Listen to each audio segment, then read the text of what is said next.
Recording. Here we go. So here we are then, WrestleDX plus Alpha. We're riding back one more time for, well, my God, what a weekend we got coming up if you are a wrestling fan. Kevin, how you doing, man? Mate, You're good. ready to get some of this wrestle chat in. Fuck yeah, we got so much to talk about. So we're really gonna this time we're gonna focus on what is possibly the greatest weekend of wrestling a fan could ever have or ever wish for. Because you have like NXT, with a combination of NXT UK on there. You have the New Japan, Ring of Honor, Supercard, and WrestleMania in the same weekend, and the Hall of Fame as well. How can you go wrong if you're a wrestling fan? And Impact. Impact have their Super Show as well, happening just down the road. My God, that's too good. And I'm sure All Elite Wrestling will have something to do somewhere. They're probably going to bang out some kind of special being the Elite, aren't they? Because apparently they've said they're not going to be in New York, so don't expect them. But, you know, this is the wrestling business. Oh yeah, because the professional wrestlers never lied about where they're going to be. You know what I mean? We'll just spontaneously turn up in New York City. Yeah, Chris Jericho's never anywhere. No. But yeah, every show forever. Man, so shall we look at the cards then, what we've got coming up? So we've got a few ideas, a few different shows that we're going to talk about tonight, but today, for this particular episode, it's focusing on the cards of what we got coming up, perhaps talking about them, what's the story led into each match, and then our rundowns and speculation of what those matches are going to be. Potentially, perhaps after the weekend, we can look back at our guesses and see how close we were to what actually happened. So, dude, do you want to kick off with NXT's Friday? Because I guess that is the first event, isn't it? Although Impact have their show on Thursday, which I think is called, is it Out of This Field or something? It's Out of Bounds or something? And I know like the main event is RVD and Sabu versus the Lucha Bros. Yeah, I've not really looked at the card too much for Impact, but I've got to say, as much as I would love to have seen that match a few years ago, I'm worried that in 2019 we're going to see a broken down version of Van Dam and Sabu. Yeah, when I first thought about it, and I was just Jake's got me really excited about it, I was like, is this, because I guess this is probably the only story we talk about in the Impact show, but is this a replay of the matches we saw in ECW where you saw Hayabusa and what was his name? Who came Hayabusa in? And it was Hakushi, no, Shinzaki, that's with his tattoos all down his body. And they fought the up-and-coming super team of RVD and Sabu. Is this now the handover match? Some 20 years later, going back the other way, this super over team now passing on the torch to what is going to be our new greatest tag team of all time in the form of the Pentagon and Phoenix. I'd like to think so, but when we had Hayabusa and Shinzabu and Van Dam, everybody was at the peak of conditioning. Yeah, that's true. Everybody was at. When Hayabusa hadn't had his neck injury, yeah, them guys were good. Yeah, and yet with the Luchas against Van Dam and Sabu, Van Dam's not been wrestling regularly. No. Not for a long time. In fact, at one point in the recent 5 years, I thought his career was over due to some sort of injury. But he's been one of those guys who's been really resilient. His body hasn't taken that much. He hasn't had that much time off for injury, has he? No, I mean, he had that two serious knee injuries, one in ECW and one in WWE. Yeah, that's right, that's right. And other than that, I can't think of any Van Dam related injuries bad enough to keep him off the road. No, you're right. So I was just looking at the old Impact website there. What's coming up? Killer Cross and Brian Cage. He's a guy who's really improved. Killer Cross. I like guys talking about. Yeah, anyway, look, we're going to get off topic if we keep talking about that. So look, dude. So going back to NXT then, NXT, which is the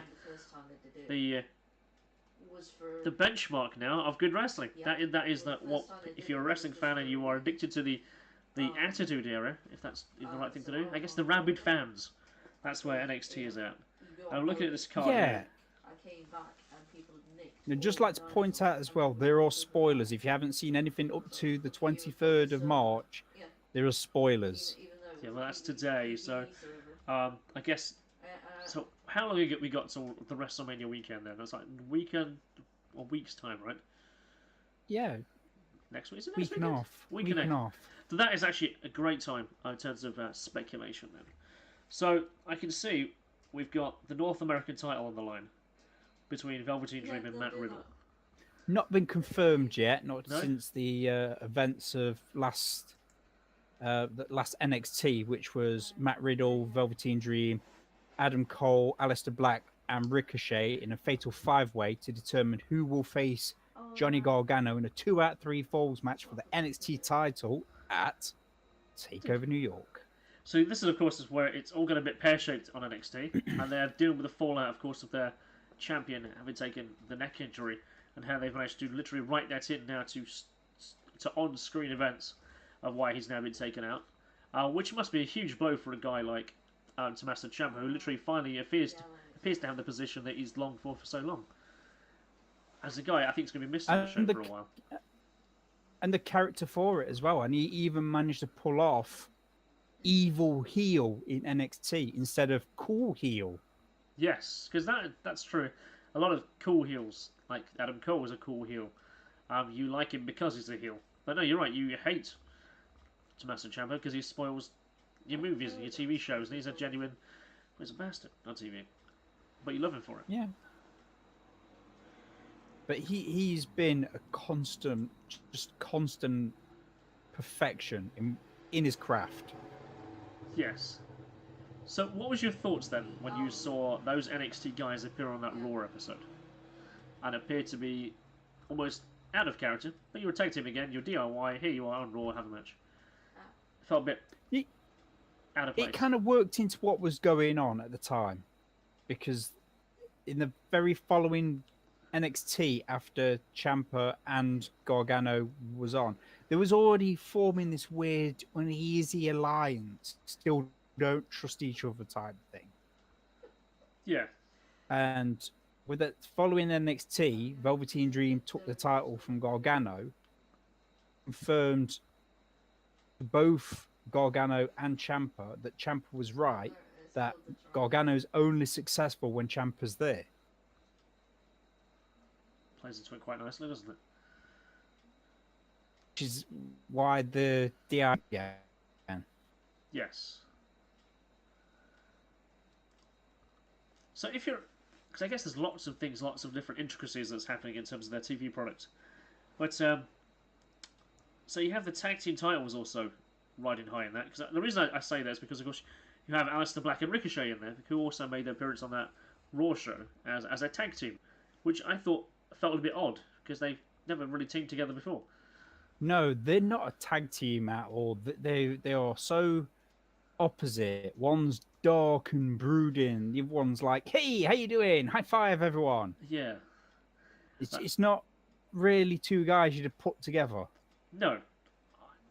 It just feels a bit like this is not the Aleister Black I've been watching for a year and a half. This is not Ricochet, who we've come to love as this huge daredevil, who's great, tells great matches, but these guys don't quite... They do have chemistry, but I don't know why they're together.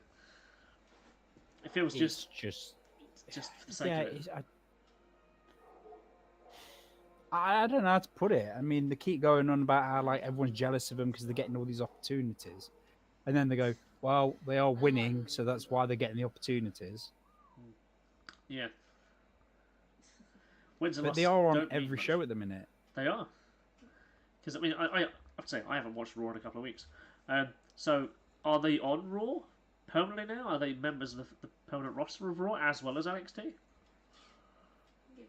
Pretty much. On SmackDown as well. How does that work?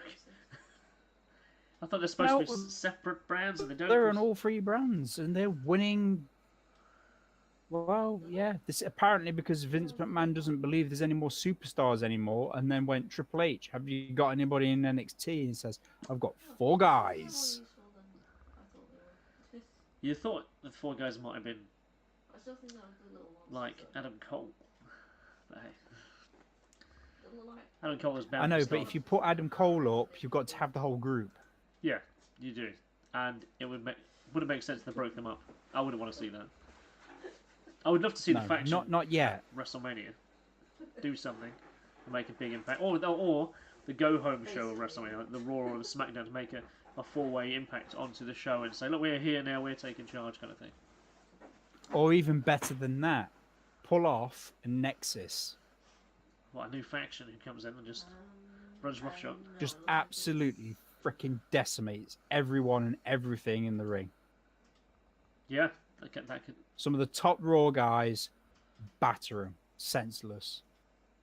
Heel and face, irrelevant, complete destruction. Well, who knows what can happen? Man of Vince McMahon and Triple H. So talking about that, so that tag team titles then, so you have Hanson and Rowe, the War Raiders, for the Dusty Rhodes Tag Team Championship Classic winners, Ricochet and Aleister Black, and the Forgotten Sons. Or is it, yeah, they're Forgotten Sons.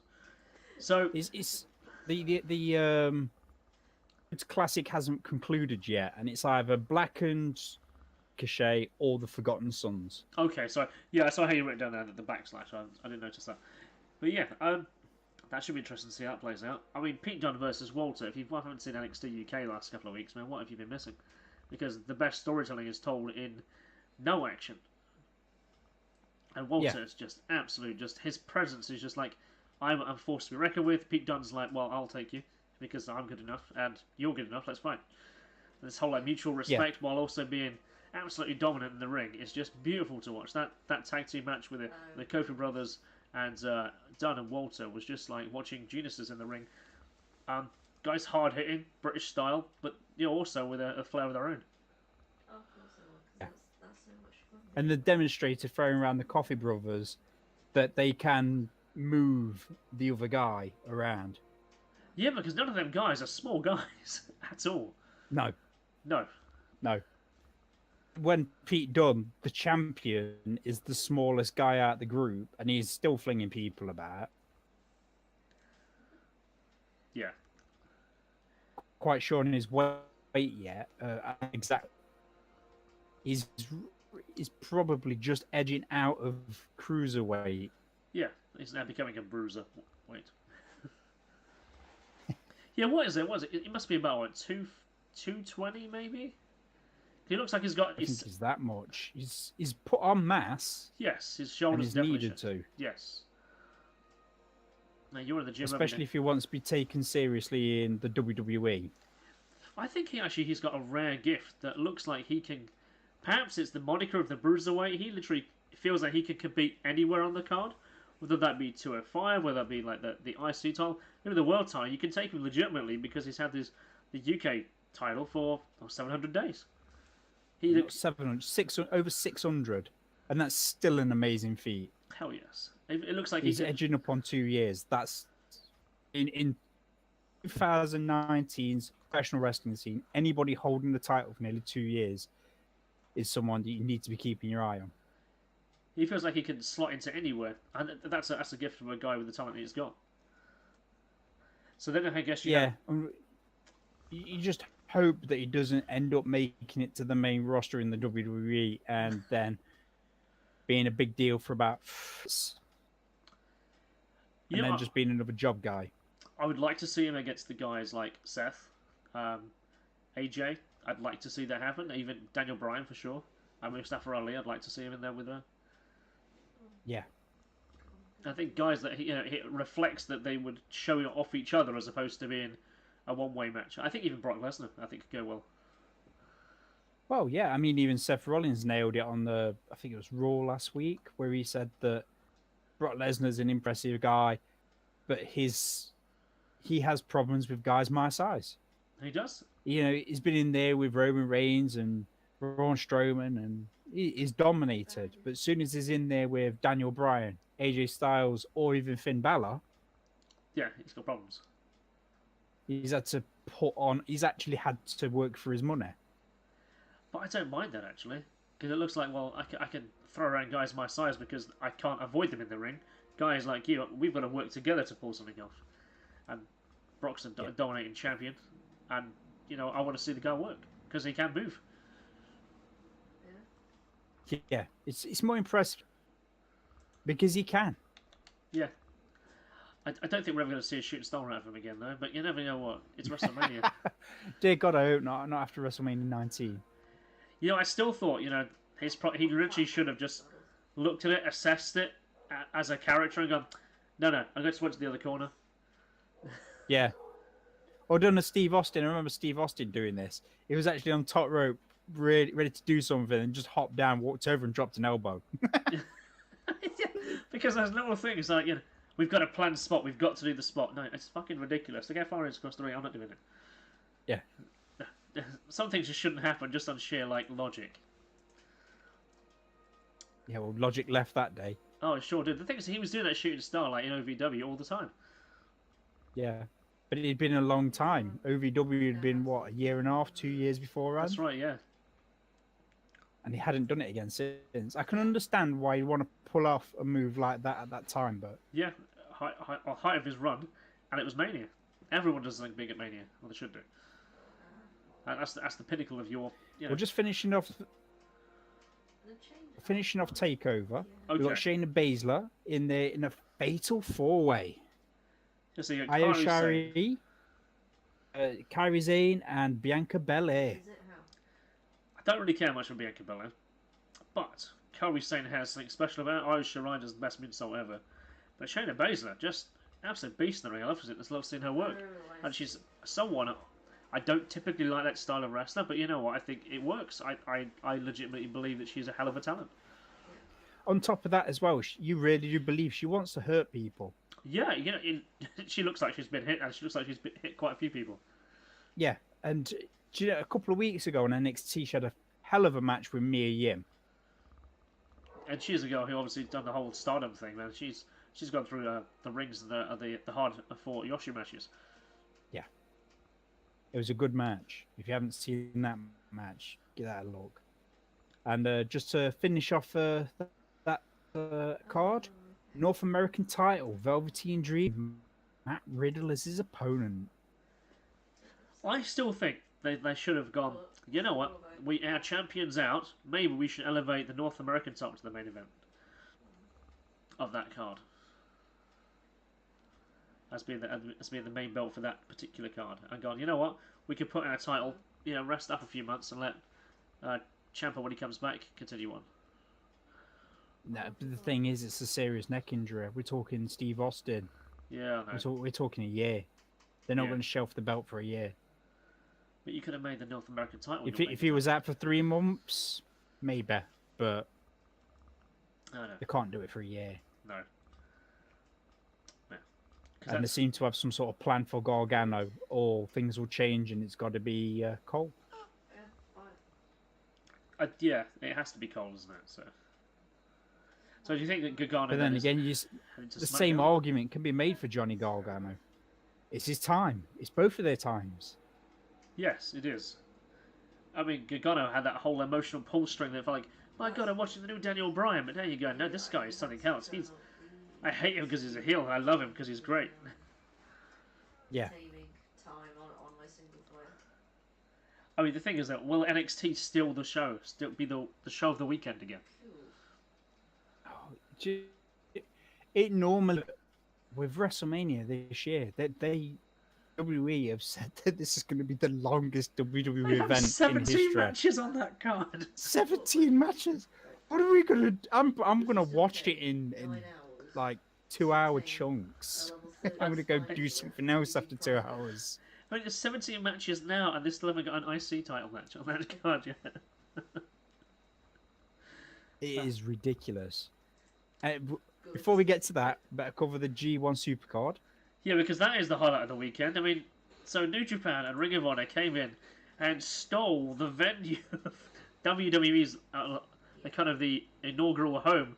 That is Madison Square Garden, and they've gone, we're having a super show here. And there was that whole fiasco where someone at WWE rang them up and says, no, you can't have that. This is our venue. And then, Madison Square Garden went, well, you haven't run a show here in how long? So, no, you keep running that show down the road. So, no, we are going to have them here. And for the first time ever, New Japan, Ring of Honor, Super Show, Madison Square Garden. And I think it's a 12,000 seat arena, is it? Is it 12, 13,000? Yeah, that's about It's a big arena. But it's sold out. I mean, it's ROH's biggest selling show, but I don't know who sold it more. Did New Japan sell it more? Did ROH sell it more? But they found themselves in the same position. They found themselves in the position where most of the guys that people wanted to see at the time this happened have now gone. You know, Omega's gone, Young Bucks are gone, Cody's not there. I mean, the fact they've still managed to stack the card up and make it worthwhile is fantastic. It speaks volumes of their current talent rosters as it is. Yeah, but it has taken a combined roster. Yes, it has. I mean, so they But do. for technically, it's an indie show. It's still an amazing feat, and this is what I've been saying for a long time. We are in a new wrestling boom. Yes, we are. Yeah. This is the wrestling boom of 2019, or maybe the last 2 years actually. And now we're just getting to that new peak. I don't think we've peaked. I don't. I think once we get All Elite as well, the landscape is going to change again, and we are in very, very different waters. Yeah. You know what I was thinking about the other day? What if the Khan family took out an XFL team as well as an NFL team? Yeah. There's no reason why they can't. Well, it's not like they ain't got any money, is it? I know. That could make an interesting twist, but we're getting off topic again. So look, up and down that card, so we have Rush and Dalton Castle. I actually really love Dalton Castle. I love his flamboyance. I love his matches.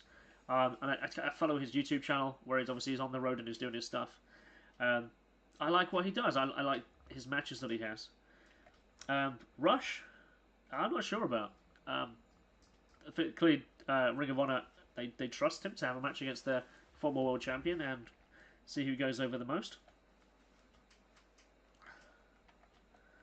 So then you have what we were talking about just before our show started.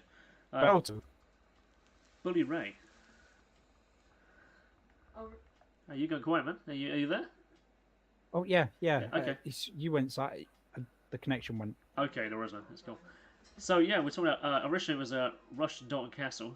How do you see that as going over?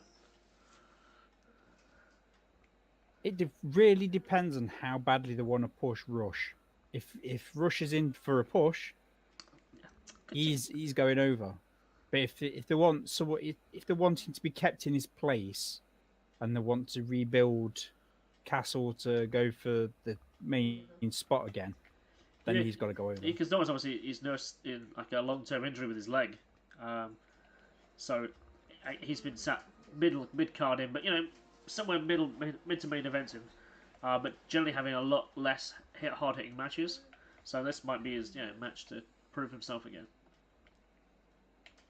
So of course then you got a New York street fight. Of course you're near Philadelphia, which means Bully Ray is in his neighborhood, so he's on the card. And Bully Ray actually, to his credit, he went for ROH for free because he wanted to put guys over before. I don't know what his role is now. He's come back for a bit, but he's got a New York street fight, and as I said earlier, that's probably going to be against Tommy Dreamer. But I don't know. I mean, I think what you said earlier also is like, of course it's going to be Tommy Dreamer. Who else would it be? But yeah, but then again, at the same time, we hope it's not, because nothing against Tommy Dreamer. It's just do something different. We don't want Bully Ray versus Tommy Dreamer for the 7,000th time in 2019, and we're only in March.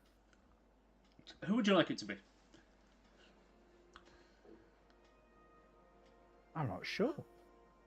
Would you want it to be another ECW alumni, or someone perhaps from his TNA past, or even someone from his WWE past, or someone new? It's got to be someone new. If you want to put new guys over, we're in putting over yourself or getting putting Tommy Dreamer over again. It'll be Suzuki. Yeah. Okay. Yeah, Minoru Suzuki, who also has a match that weekend, another indie show in the city, as Jason was telling me earlier, against Josh Barnett. He's having an MMA match against him, where the only way to win is actually to KO your opponent. and apparently they're pretty pissed off at each other. Don't know how real that is plays into it, but Josh Barnett said he wanted to have a match, and they said no, let's not make it a wrestling match. Let's just go do it MMA rules, and we do MMA rules on in the venue wherever we go, wherever the fight goes. The only way to win is to win by knockout. Maybe they can give the WWE a ring, see if they're still using the Lion Dens match. Yeah. Pull that out of mothballs. I got something to tell you earlier then, so matches that have disappeared. But then I look at a bit further up that card. So you got the IWGP Junior Heavyweight title. So you got Bandido, recently signed with obviously ROH against AEW, WE, and Impact. He chose to take ROH as his route. Dragon Lee and Ishimori for the IWGP Junior Heavyweight title. That title is perhaps the most hotly contested belt I think New Japan has. Those guys work absolutely hard-hitting, brutal matches to make this belt mean something. So it'll be interesting how this one's going to go.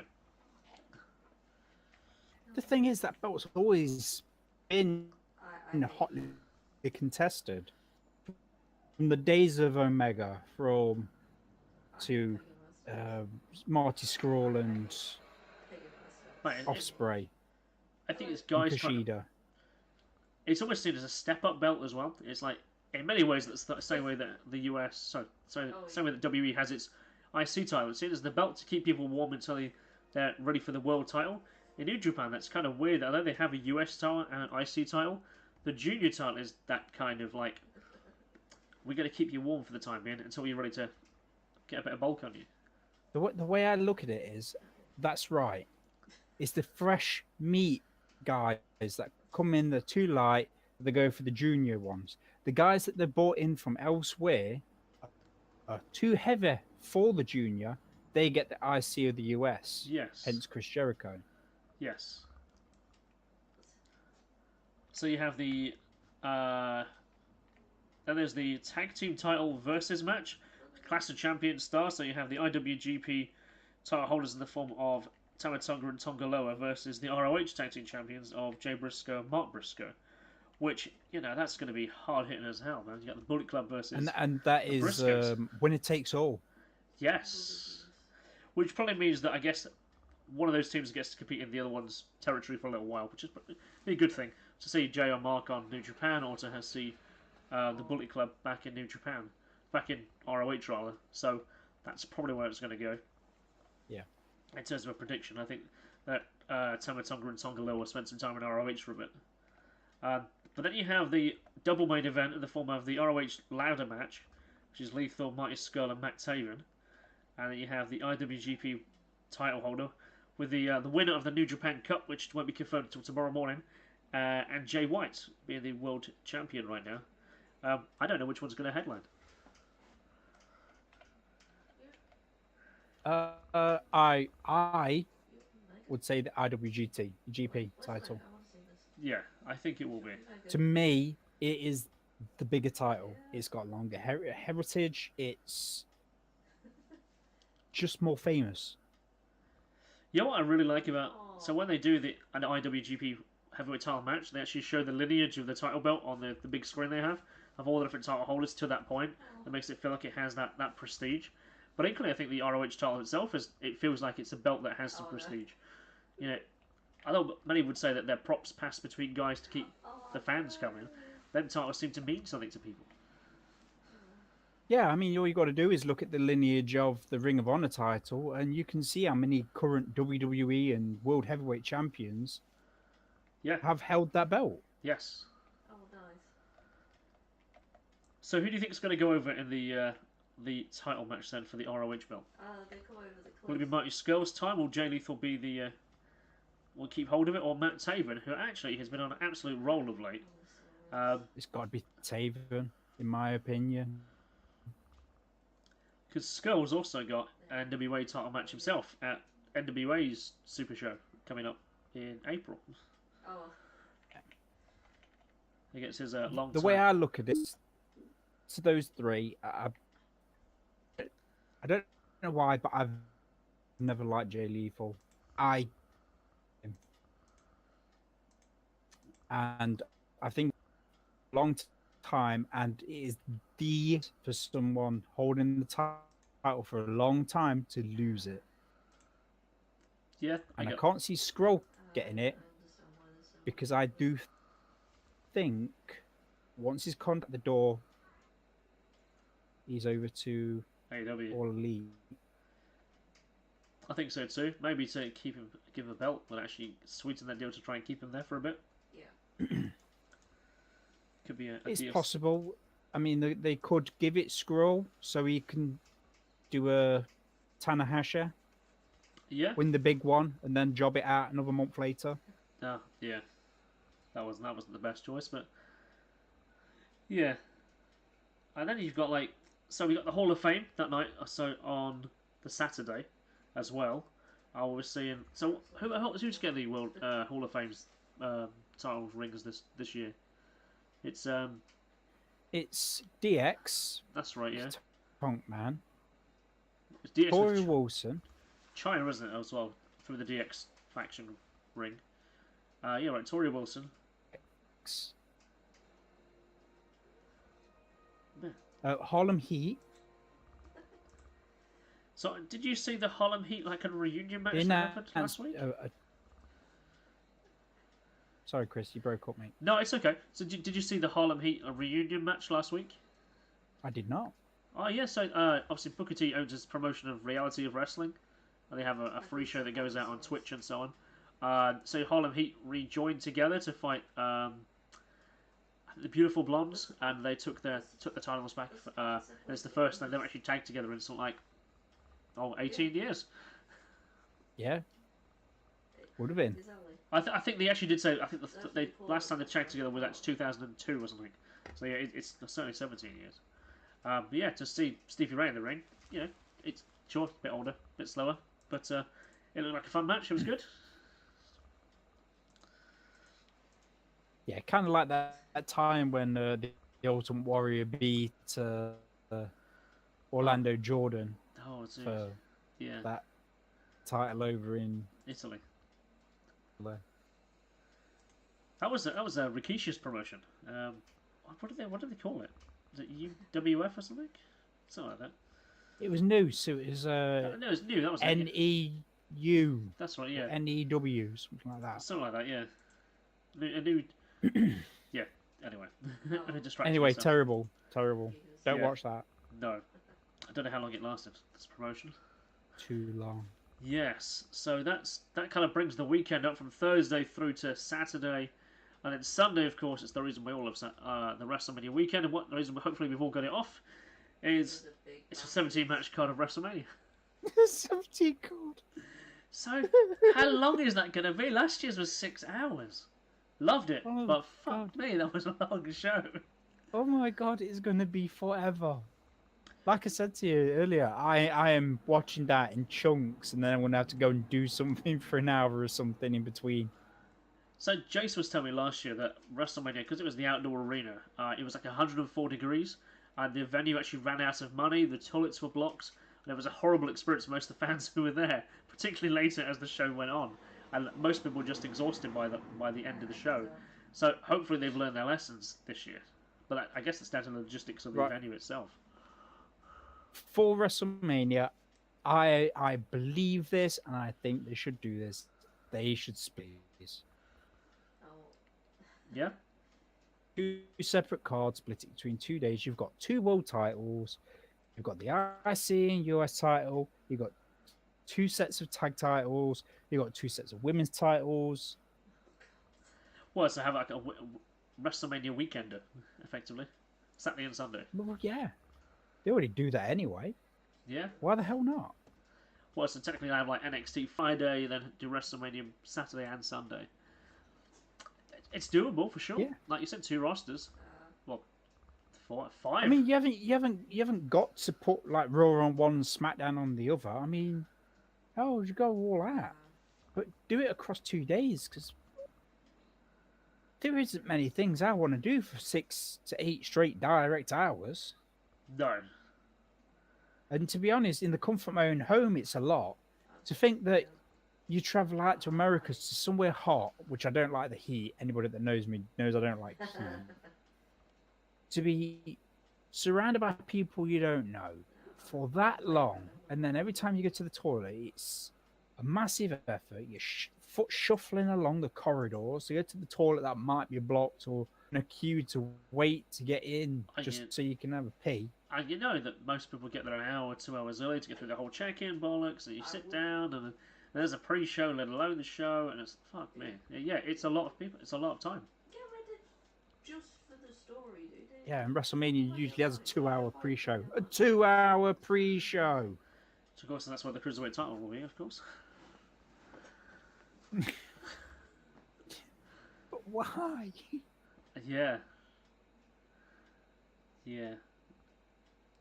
So I guess so. If you were to buy the pay-per-view on Sky or whatever network people have, DirecTV or whatever, so do they get it from the moment the show starts? Do they not get the pre-show, or is the pre-show only on the WWE network? Is that how it works? I'm not sure. I guess that the pre-show would be available if you was watching it on pay-per-view. The pre-show, you'd get that for free. Yeah, you're right. You're right. The idea is you're supposed to turn you into it. You start into it, and it's like, well, you got 10 seconds. You can either get your credit card, or we'll see you later. And it's like, so like last year, apparently it was $50 to watch the show, pay-per-view. Even though the network is only $10.99 or something. It was all the prices that they'll charge, and yet you can watch it on the network. And if you just start a new email address up, you can watch it for free. Pretty much, yeah. I think you have to use a different credit card than what you used last time, but yeah. But yeah, of course you can. I'm sure people do that regularly. They get regular credit cards to keep doing that through different accounts. Because everyone wants their free 30 days. That's Jace pays for mine. And then I pay for WWE Network. So I pay for New Japan, and he pays for the WWE one. So that works out quite well for us. And I guess you use my New Japan one as well, don't you?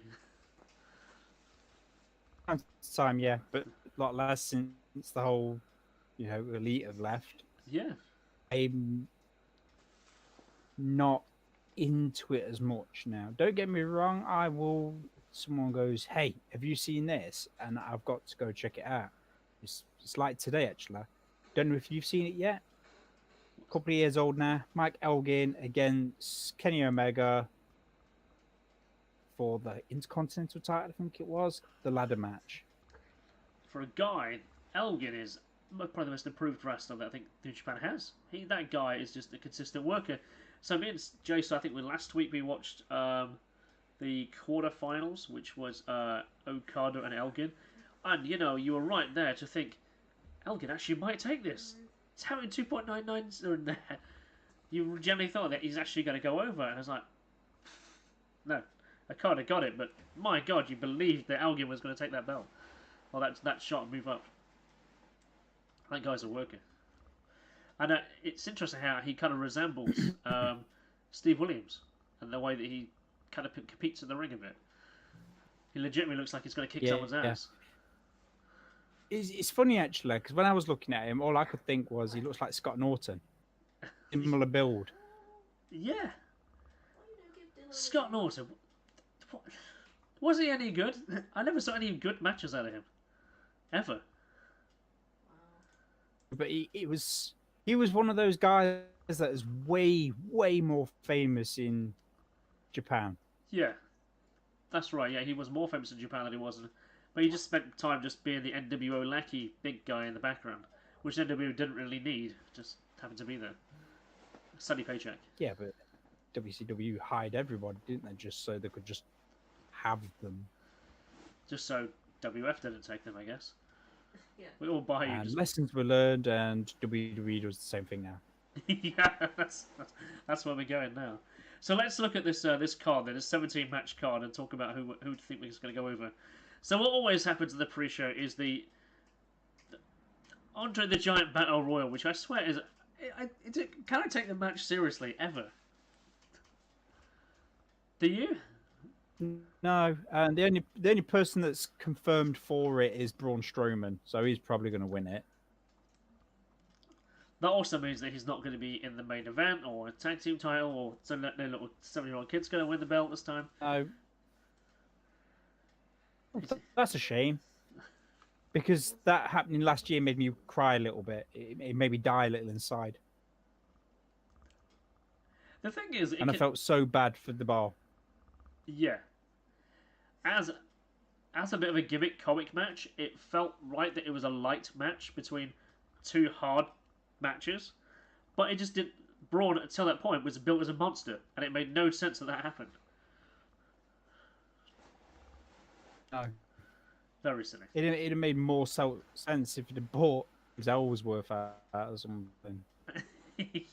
But to go into the crowd to pull out a kid, I mean... I'm sure that turned that kid's life around, and he's now going to be a wrestler in 15 years' time. But, yeah. Yeah, that kid's already got a built-in gimmick. You are aware. This little kid won at WrestleMania, and now he become a wrestler. You know, there's a built-in gimmick there in the future, isn't there? Hopefully, or it can go horribly wrong, and he ends up being remorselessly bullied by his peers, and yeah, which is more likely to happen. So what titles have we got on the line then? So we got the IC title. Bobby Lashley doesn't have a match yet. I reckon that'll probably end up being some sort of ladder match. Yeah, just okay that one. So multi-person ladder match. On the pre-show. Oh, I love doing that. Yeah. I can If see it's anything like that embarrassing thing, it was like a month or so ago where it was Lashley against Elias in a ladder match with a guitar above it. That was so bad it was on the pre-show. It was... Oh. You don't want to hear that. I just think WCW... just... That's the kind of thing WCW do. Yeah, they might as well have just stuck it on a pole in the corner. Dildo on a pole. The ladder match, leave the ladder match alone. What's it done to you? So SmackDown Tag Team titles, which should be good. The Usos versus Jeff and Matt. You guaranteed some Hopefully that's the case. Don't forget this is the rumoured section of... Oh, you're right. Nothing more than that to be the thing. Okay, so should we hit the confirmed section of what you've got right here then? So, I guess... Yeah. So, Women's Mania Battle Royal. So is this going to be like how it was at Evolution, with a Women's Battle Royal with some classic characters coming in and having a bit of a winner takes all, is it? Nah, the Mae Young Battle Royal, but can't say that because everybody will go crazy and you're probably already writing in the comment section below now. Oh, man. Yeah, you're right. It was. Yeah. No, it's just the Women's Mania Battle Royal. It won't be anything special. It will be the rest of the roster. So all the people who are not in matches, here we go. You've got a spot. And that's what the Andre Battle Royal is. It is, yeah. Everyone who doesn't It's have a for battle. everyone to get that payday, so we'll stick you in the Battle Royal. So you can say you were at Mania, yeah. That's it. The Miz and Shane McMahon. The best in the world versus The Miz. Do you know what? I kind of like it. They've put together a pretty decent storyline. It's been going on since that ridiculous trophy was bought up over in Dubai. Yeah. So it's a storyline that's it's come through quite some way. Yeah, you're right. So what's that, like last November through to now? Because it was the greatest Royal Rumble, wasn't it? Wow. No. October, weren't it? Crown. No. I think you're right with November show. Yeah. So that leaves us then That's where Buddy Murphy won the... That's right, yeah. So looking also that this card has like probably going to be the match that's going to steal the show is AJ and Orton. So I think that's... Oh my god, that's going to be awesome. Man, did you hear that rib on SmackDown? Just while you were on the Which beach. Which one? While you were on the beach with like Dixie Carter was winning the world title. Yeah. And AJ looked like he actually choked and didn't have an answer. I was like, ooh. Yeah, they went at it verbally. It's one of them matches. He wouldn't even have to go out there and say anything. Just write it, and they've had one match. They had a throwaway match on SmackDown.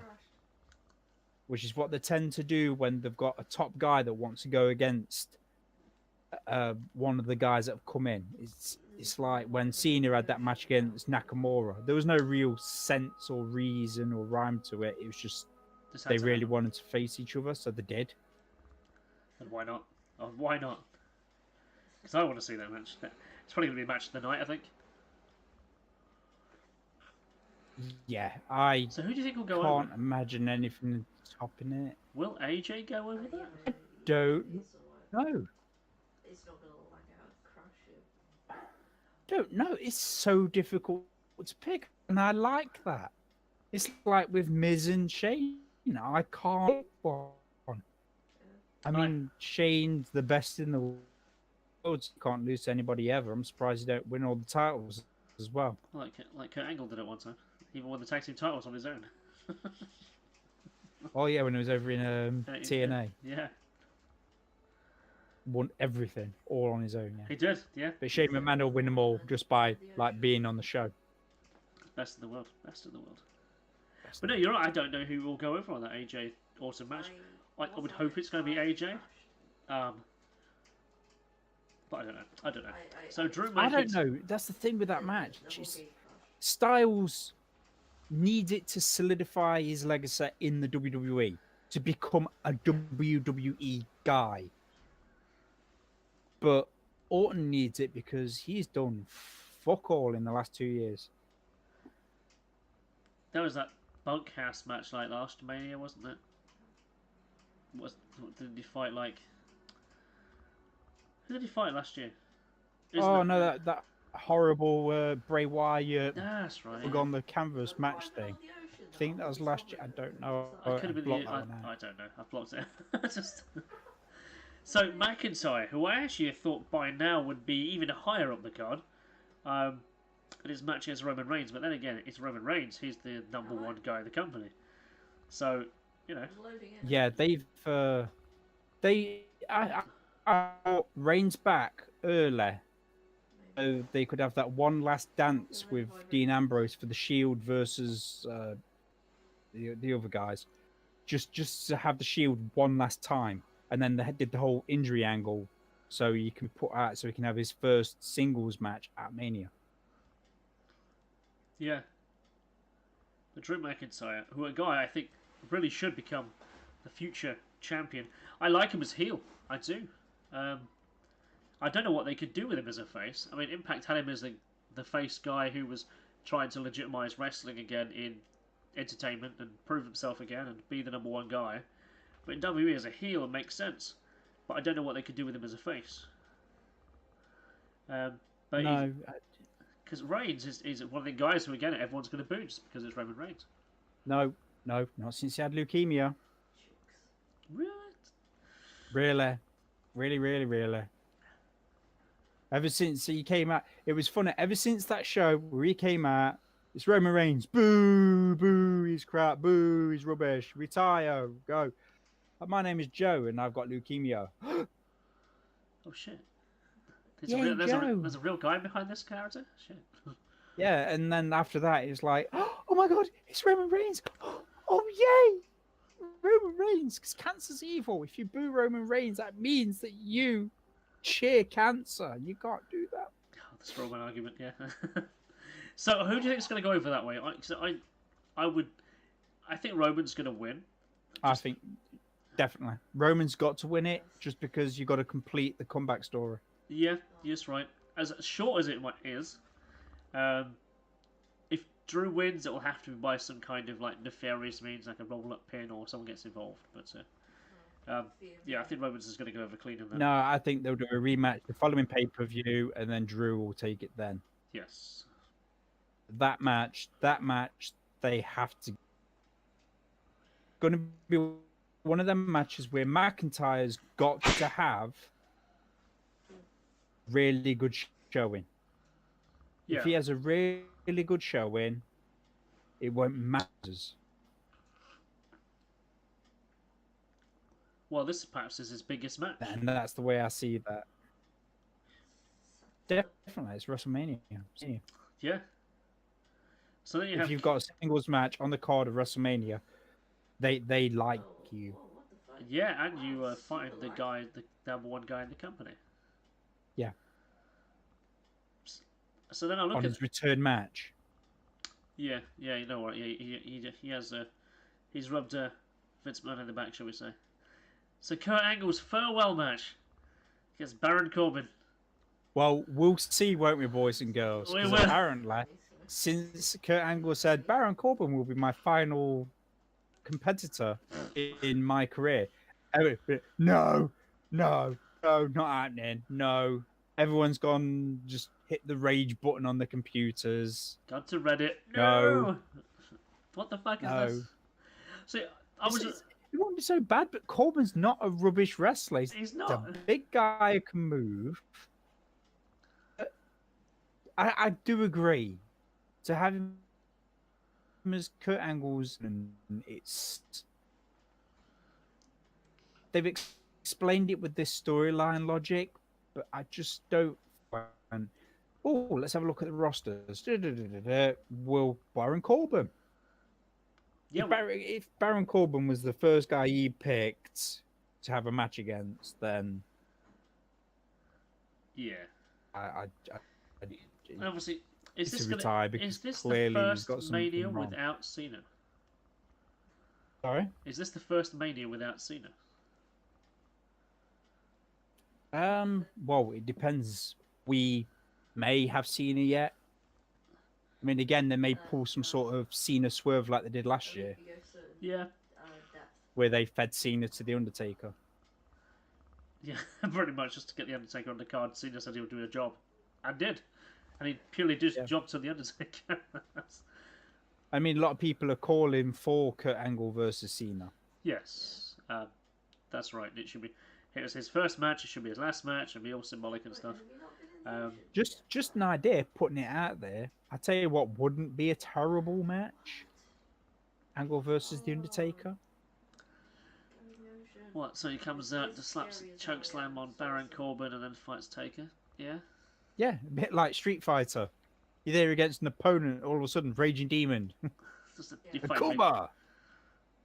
Now, if he was dressed like Akuma, you know, I would mark out.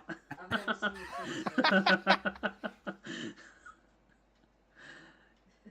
No, man. So then you've got like the no holds barred match, Batista, the returning Batista, and now is this actually his first match back? This is his first match, and he says this will be his last match. He wants the with Triple H. So Yeah. technically, Batista's farewell match. Yeah. Well, that's anyway. That's an established story. This is going to be his last match, and I guess Trip makes sense. This is what we mean. This is what we're saying with Kurt Angle's final match against Baron Corbin. It makes a sense to a storyline for a few months. Yes. With Batista and Triple H, we're talking a storyline that has literally gone on since 2004. Yes. Yeah, it's the formation of like what Evolution. Evolution. Yeah. And that's what he even referenced. So that makes more sense. And I'm not expecting a wrestling classic in that. They just attack Raf. Hey, you know what? Both of them have the ability to do it. Next to them. It's just the Raf, yeah. Do you think then, in that match, at the end of the match, it will be a hug, a thank you, I love you kind of ending, with like Randy Orton and Ric Flair coming down? I hope not. Because it just throws the whole thing out. Of how serious it was going into the match. To save face, as it were. Yeah, and why we don't get involved. Well, it's the whole Evolution thing. That's what I was thinking. If Flair gets involved, I wouldn't be terribly surprised. And to me, for that match, Triple H has to win. Yeah, I think And I'll so. give you the reason why. Okay.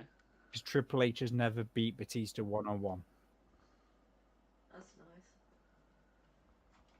nice. All right. And that, to me, is when The Rock finally beat Austin at WrestleMania. Yeah, that's a good point. I can see why they would do that. And like the man of To the me, moment. that makes sense. Yeah. And then, obviously, because I guess with it being, you don't have to win your match at WrestleMania. You don't have to lose a wrestle. You wrestled at WrestleMania, for God's sake. So Oh yeah, exactly. for Batista, it's like, well, I had my last match. It's fine. I lost. So I guess he's got some more Hollywood stuff coming up, and he's got a bit of a free schedule right now. He's always wanted this match. He's made no secret about it for years. He referenced it in the ranting ravens on Raw and that, but he has referenced he wants this. He's wanted this match for years. Let's see what happens. So you still have another 5 title matches on top of this. You have the Cruiserweight belt, which may or may not be on the pre-show, as it usually is. Buddy Murphy against Tony Nese, which should be an absolute stormer of a match, because like Tony Nese has been pulling it out on 205 Live without a doubt. That guy, you knew he had potential, but now we Tony Nese has never been better. No, I can believe in that guy. And Buddy Murphy. Buddy Murphy is WWE's right now Kenny Omega. Yes, you know that is a very good way of putting it. Perhaps if they maybe if he'd come off the 205 Live, if he loses the title at some point, and you put him on SmackDown, they could build him that way. Yeah. So you have the women's tag team title match as well. So you got Sasha and Bayley, Tamina and Nia Jax, Beth Phoenix and Natalya. Good seeing Beth Phoenix back in the ring. That's all good. Yeah, I like her. With Natalya. Just like to point out, there's a couple of other matches, although still on the unconfirmed list. I mean, there's the Raw tag titles, which will obviously be Dash and Dawson, but who will they be facing? I'm not sure. And I really hope they get a decent tag team match. Me too. So it's going to be the Bar, isn't it? It shouldn't be because they're on SmackDown. Yeah. There's always the shake-up afterwards, doesn't it? It could be like, we've defeated everybody. Yeah. So who else sits in the Raw titles then? Not many people. Really not many. No, and that's been the issue. Is it going to be like Aleister Black and Ricochet? It could be, but then again, I reckon they're going to win the... And Ricochet win the Tag Team Classic on NXT and go on to face the War Raiders. I wouldn't be surprised if they take the NXT tag titles. Yeah. But, I don't know. I mean, they could go against them, lose the match, and then turn up on WrestleMania against... We've got no opponents, Dash and Dawson. Yeah. And that I'd be happy with that. Dash and Dawson versus the Revival. Yeah. That would not offend me at all. That'd make me a happy guy. We like happy people. Something that doesn't make me happy is the state of Asuka's SmackDown title reign. See, I'm just like, fuck's sake. This is Asuka, and she's stuck in this fucking Yeah, and on SmackDown this week we've got a fatal 4-way between Mandy Rose, Sonya Deville, Naomi, and Camilla.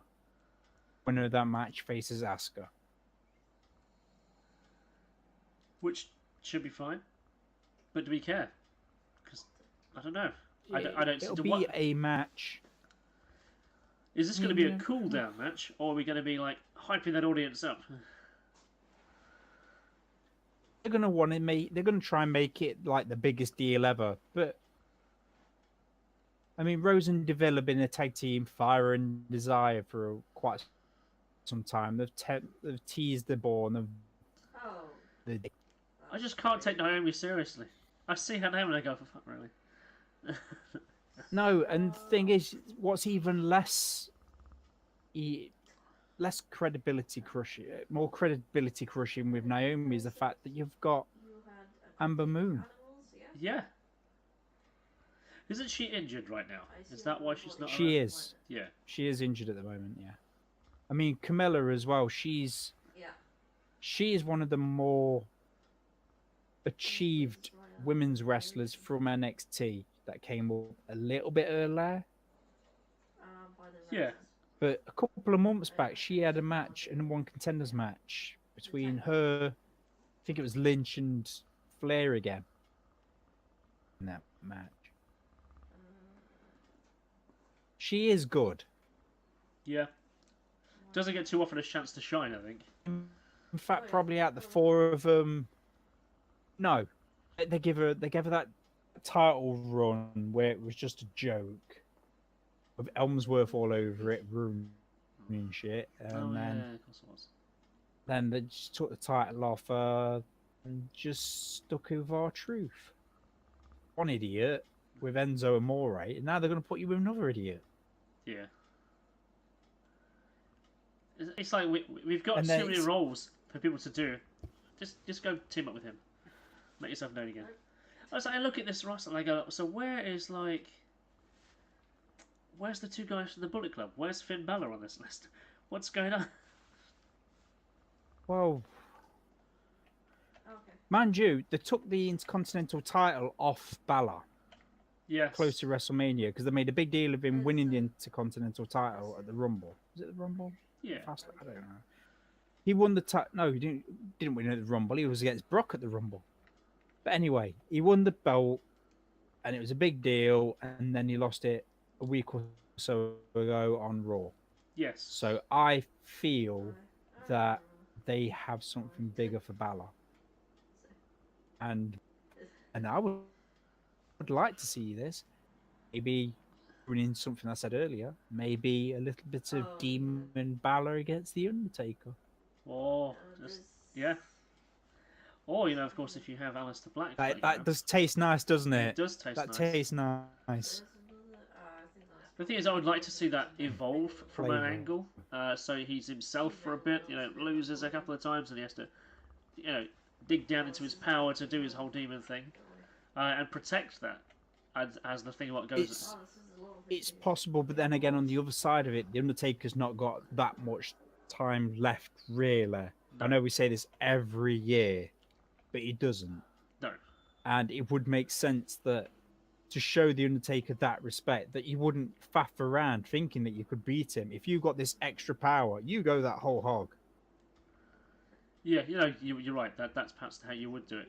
I'm aware that he's at New York because he's doing fan access, but not for WE. He's at the New Japan ROH show or something. He's at the WrestleCon show, and he's doing sign-ins there as himself. Is after us. Which should be interesting because everyone's like, is he going to show up on New Japan? I'm not sure how they'd pull that off. To me, he's been in WWE for a long time now. And the WWE is definitely going to be a case of WrestleMania weekend, all hands on deck. Yeah, of course it is. They'll be pulling in everybody on legend cards and everything. The legend deals and everything. Yeah. Everybody will be in signing autographs, just being there, milling about, high-fiving fans. So fair. Of course.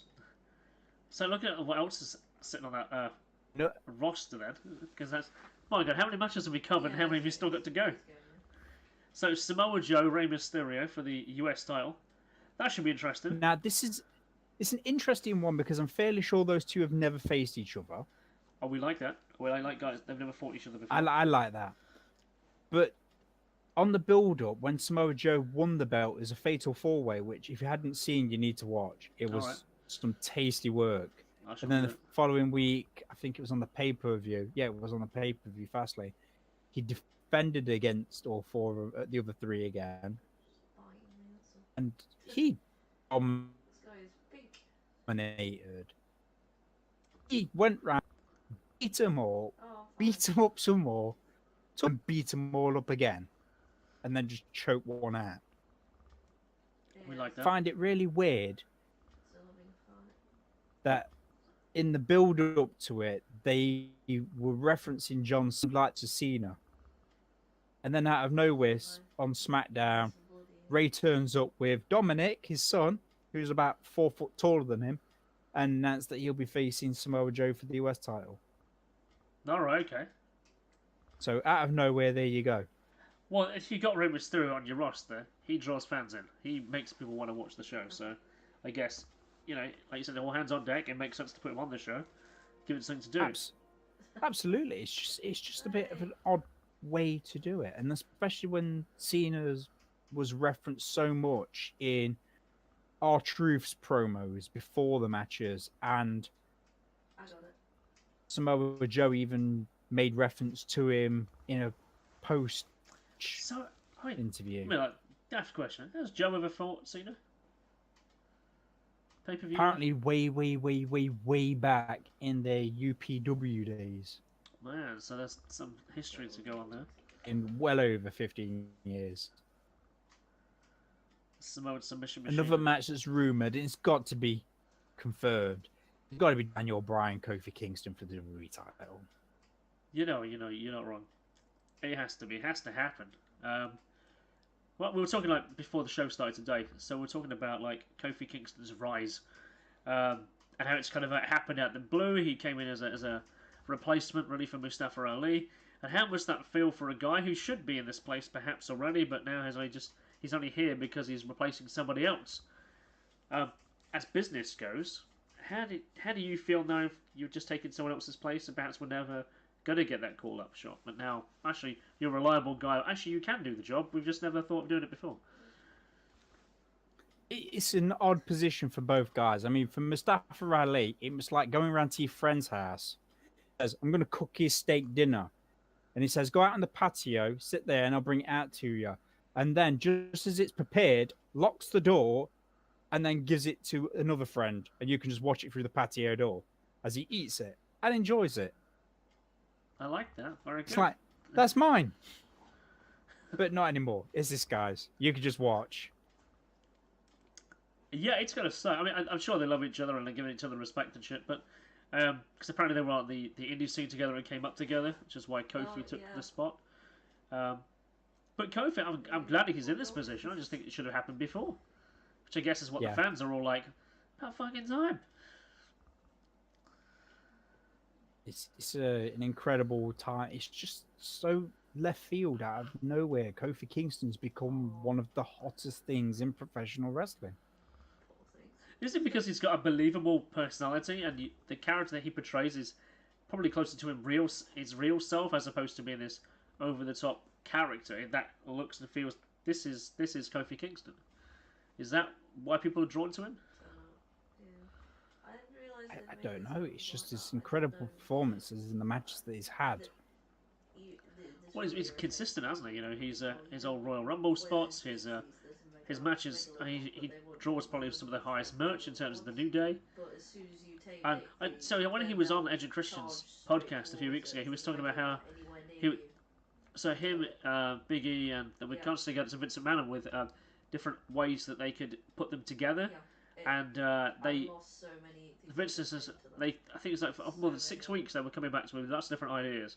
They says, no, I want you in some kind of like a prayer gimmick. You know how you guys could come to the ring as like a prayer group, and they hated it. They utterly hated it, and it took a while for them to run with it, and then let alone do something with it, because that's all they were. They were just three guys thrown together as some kind of like, what do they call it? The gospel singers, and they just hated the gimmick, and they just made it work eventually. I know they wanted to be a group, but not under that circumstance. Yeah. So they took what they had and they just kept tweaking it until eventually it clicked and they found what worked, and then they connected with the whole like the pulp movement, as they were following what people were doing, their trends, what they were doing, like the whole gaming gimmicks. They were trying to connect to the younger fans, and that won them over. It's the way that they are now, and since then they've been like some of the biggest merch and the way I see the way I see the New Day is, that's what they should have done with Roman Reigns to get him over. Instead of they're a fan favorite and the fans can't stand it and they boo him, turn him heel. That's what they did with and Reigns is still, well, until cancer, was hated until like a few months back. New Day came out as a face, fans hated it. Fans hated it so much that they decided to go heel. They were so good at being a heel, they ended up being the cool heel, which turned them face. Yeah, that happens. And now they're an incredibly popular face team. Yeah, they drive the merch, the kids come to see them, the families come to see them, the athleticism's good, the matches are good. Psychology isn't always quite there, but you don't dislike them. You're happy they're on the show, and people want to watch. And that perhaps because of that work, they haven't had a need to push them in it as a singles guys. Although I always thought by now Big E would have had a big push, but yeah. I mean, they've teased it here and there. Yeah. But it's just not really come through. I mean, for a little while, they did have that. He did have that successful intercontinental run. It started off really, really well because the fans were into it. But then, get in the way, and he just got pushed down the card. It wasn't important that he was there as the IC title holder. Yeah, something I've come to learn quite recently, having listened to a lot of Jim Cornette stuff lately. It's a series, Jim Cornette versus the World. It's interviews that are called kayfabe commentaries, where he's just talking about being on the road and going through his book and stuff and talking about stories. He says part of the problem is the way that you book shows is that it's often not that you want a consistent fan reaction. You have to go to places to have a fan reaction because in certain places people will boo that character just because of the character they're portraying. So you have to strategize where it is that you booked in order that on TV they have face reactions every week. And it never dawned to me that that's actually what they have to do. So really, if you think about it, if you think about it in the way of the Hart Foundation back in the day, oh yeah, that'd make perfect sense. There's there were major faces in Canada, but hated heels in the US. It was only really hated in the US. In Canada, they were the greatest thing in the universe ever. Yes. In the UK, they were over still, and they accepted it. But any fan reaction that was positive in the US, they were having none of it. What is it, the whole not anti-American thing? I still think that's very silly. But I guess Americans' arrogance, is what makes them look like faces to everyone else. Well, I think it was that time where it was just a case of the wrestling era was changing and the Hearts didn't like it. No. And they used that as a catalyst for their anti-American slant on things. Do you remember the Un-Americans? What, for about 20 minutes? For about 20 minutes. It failed because none of them wanted to do it. That's right. Yeah. Which is ridiculous. Just said with New Day, if you'd have stuck with it, you could have made it work. Made it your own, and you could have become something more important. I mean, it didn't work out well with Tess. It did quite well. Yeah. Not the time, Pepper. This dog wants to lick your face. Right, so you have 2 more matches left in this card, I guess. Which one is going to be the main event, I guess, would be the talking point. Brock and Seth and the 3-way women's match. Right, well, to me, it's got to be the women's. Me too. It has to be. Because the men's matches... So, the men's doesn't have any emotional, grit going into this. The women have been consistent with driving that emotional point, particularly Becky. Becky just... like we were talking about earlier, again off camera, is like that iconic moment where she's just the face of blood. Yeah, and it was all over her arms and everything. She was covered in it, and it just come off awesome. That is a woman that just had that SummerSlam match taken from her, but she made what she had and work.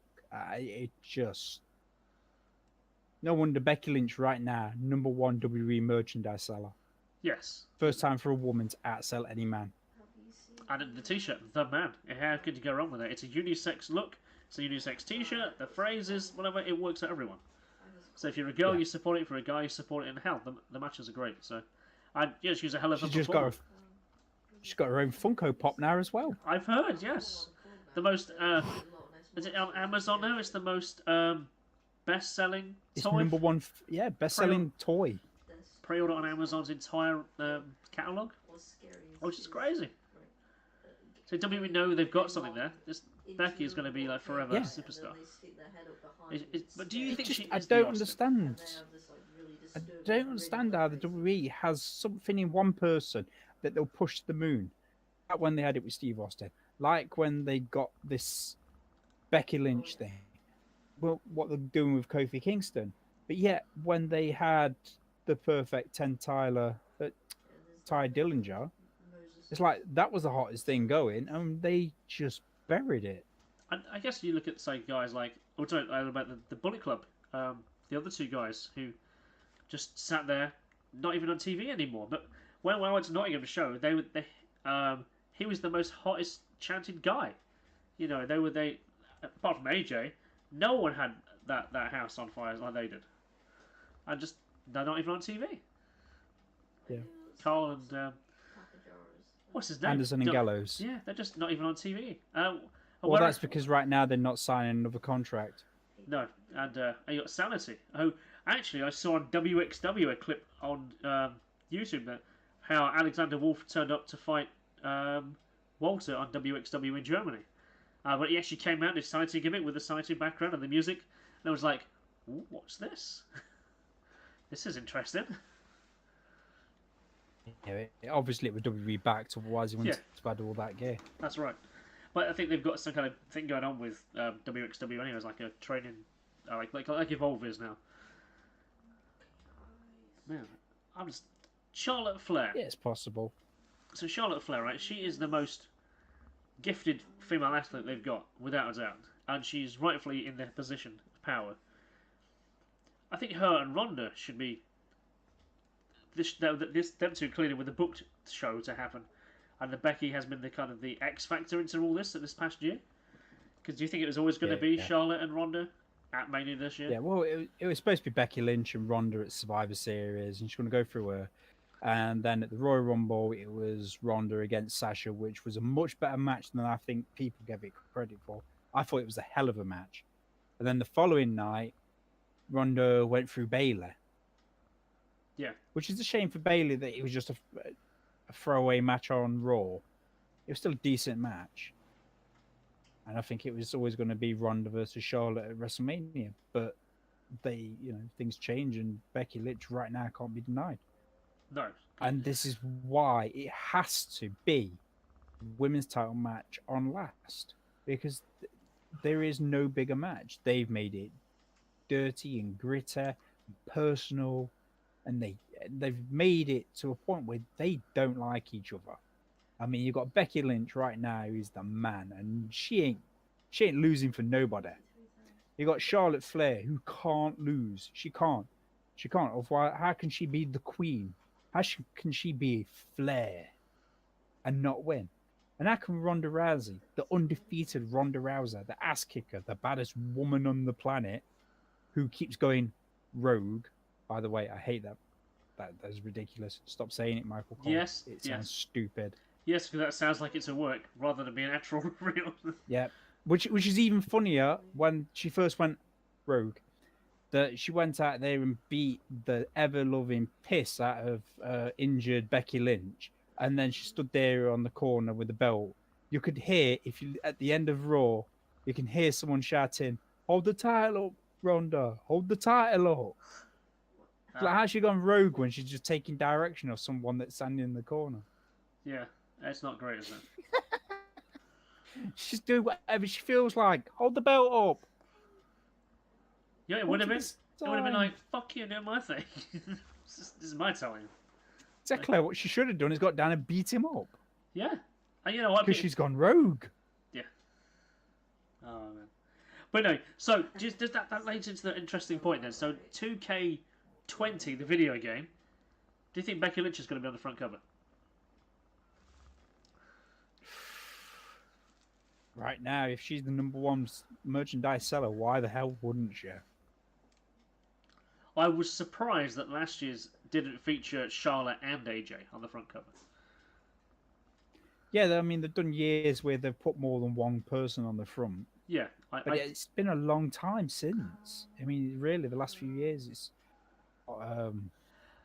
What, Matt? Last year was Styles. The year before that, Rollins. Then Lesnar.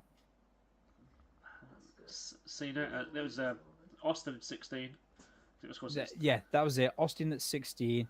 15 was Cena. 14 was The Rock. 13 was Punk. Yep. 12 was Orton. 11 was a montage of a few. Awesome. Cena and Big Show and The Miz. Yeah. So we're coming up on 8 years since there's been, yeah, a montage. Yeah, more than one. Yeah, I just thought in my head going into 2019 would have been AJ at the bottom with like Charlotte above or something. But I think next year 2K20, I think they're going to have Becky Lynch on the front cover of the game as the sole superstar. They've got to. If it's tough right now. I mean, they've got that triple threat, and they are the three hottest stars in the company.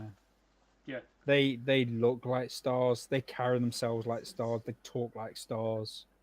Yeah, and Ronda's legit, Oh, yeah. Becky's legit, and Charlotte's legit. It feels like it's important. They walk right next to them and they don't Yeah. care. But then equally, Yeah. Brock is legit. And Seth Yeah, looks like he might beat him. And that feels important as well. Yeah.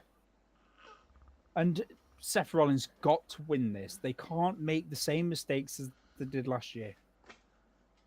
They can't have Lesnar win the match just because He's Brock no Lesnar. one saw it coming.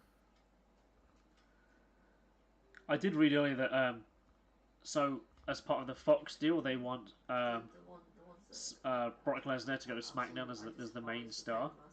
And they've offered him some kind of cash to be on there. So I was like, well, he's going to be sticking around for a bit then if he wants an easy payday. Lesnar would turn up on main event if they gave him enough money. Oh, yeah, of course. terrible. But yeah, is it 100 grand an appearance, is it? Something ridiculous like that. Man, that's Like silly. a couple of million just to have a match. Well, hey, people pay to see him. His merch still sells well. You know, you're That's important. it. Good to run it on you. And if he His can name work- goes up, say that he's going to be there next week. You watch it. You don't know what he's going to do. and the ratings go up. Yeah. So People yeah, watch him because they don't know what he's going to do. that's an interesting way to put it, isn't it? You know, because he might just come out and just fuck someone over. You have no idea. Like that time, and if you watch on the W Network as well, that time when he destroyed J&J's car Yeah, yeah. and he pulled that door off and launched it. They've cut the bit where it went flying into the fans. Just in case. That fan. Yeah, tried that to that, sue- that got pulled. It's like when he threw it, it pans back to the guys in the ring, and the door's just gone. No, after he'd done that, What actually happened is it was embedded in a fan somewhere. You know, does he have to go to UFC and then fight? He doesn't have to fight. He's getting more than enough money here, but and it's got more than enough money now to last a lifetime. So now you're just doing it for the sake of But yeah, that's not what he's about. He likes to fight. of course The it does. money's nice. Yeah. And when he's not professional wrestling or actually fighting, he goes home and just does what he was bred to do originally, and that's just be a dairy farmer. Do you think actually it plays into the fact, you know, like, say in the days of like Muhammad Ali and like guys like Mike Tyson who didn't fight every month? You know, they fought once every 6 months, I mean once every 3 years. You know, it was special when that match happened. They've actually managed to make that happen with Brock. He doesn't have to wrestle every month. That was the thing. You're taking it back to the old days. That was the back in like the 80s and that. Hogan was champion, and you saw him sporadically. Yes. Who you saw on the weekly was Randy Savage, the Intercontinental title holder. Yes, you did, yeah. I like the honky tonk man and all the... And that's the thing. The 80s, that was okay. In the late 2000 teens, it's something that pisses everybody off. You're a champion, you're not defending your title. Why not? You know, well, Exactly. We've gotten used to the champion being around every week. Or even having title matches every week. I still think that's damaging to some degree.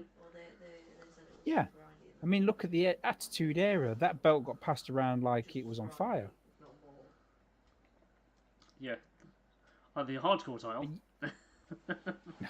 God, dig that was off. that was on fire. That was electrified as well, dude.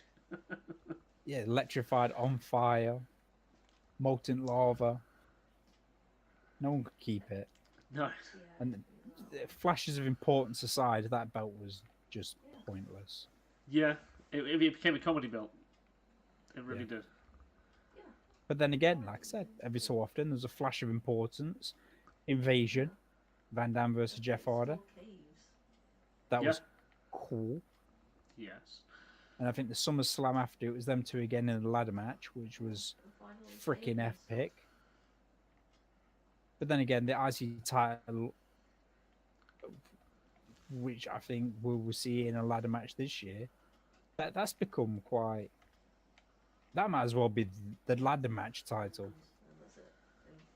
You know what? You're right. The IC title is probably been defended in It's ladder matches almost more the than other new. matches. It's almost the new hardcore title. That is an interesting way to put that, and you're not wrong. It is the match that's always like, it's that one where they have to throw loads of guys in there with a stipulation that's crazy, tables or ladders or chairs or something. Or something hardcore. Ever since they took the Money in the Bank way. Absolutely. They might as well have that bring the King of the Mountain match in. Oh dear God, no. You know a hell of a lot for being honest. I mean, so that it really is rounds up our kind of view of what is going to be the weekend of WrestleMania, which is it's an incredible weekend of wrestling, dude. Can you stay awake for that amount of matches? My little base on Taking breaks. If you're at the venue, that's not an option. Well, I'm not going to the event, so I don't care. So that's what's that? So NXT. So you got technically got Impact, then you've got NXT, then you've got the ROH, New Japan Super Show, and WrestleMania. And I think we've kind of covered in an hour and a half. We've covered those shows. So you know what? I think we can go into detail on any of those matches. But I think as this is an episode, as a show to upload, I think we shall end this one and round this up now. So look, if you've enjoyed this conversation, the fact that we're fans and we love it, we love the world of wrestling, let's stay with us. This is WrestleDX Alpha. We've got loads of more content coming up very soon. So stay glued to our YouTube channel. But for now, this is us heading off. Enjoy your weekend of the WrestleMania weekend and ROH. And New Japan and Impact and whatever else is going on.